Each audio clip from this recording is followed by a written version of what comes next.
بسم الله الرحمن الرحيم. السلام عليكم ورحمة الله وبركاته. اخوانا عاملين ايه؟ يا رب تكونوا بخير. اول تعليق غير متوقع من خالد غندور على فوز النادي الاهلي بالدوري.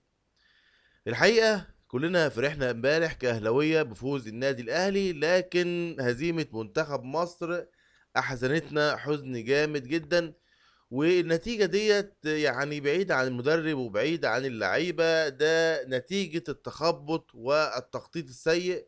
واصلا مفيش تخطيط اصلا في الكرة المصرية، وكله ماشي فساد في فساد في الرياضة.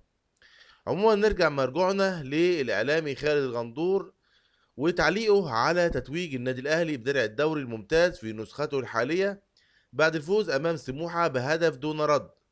وكتب الغندور عبر حسابه بموقع فيسبوك: ألف مبروك للنادي الأهلي الفوز ببطولة الدوري، ومبروك لأصحابي الأهلوية.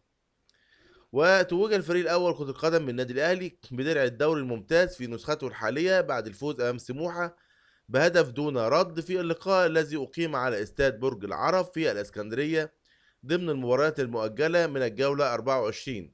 سجل هدف النادي الأهلي محمد مجدي قفشة صاحب القضية في الدقيقة السادسة من الوقت بدل الضايع من تمريرة رائعة عمر كمال أحسن قفشة استغلالها، وسجل هدفا رائعا ليعلن فوز النادي الأهلي وتتويج ببطولة الدوري قبل 3 جولات من نهاية الدوري بالنسبة للمارد الأحمر.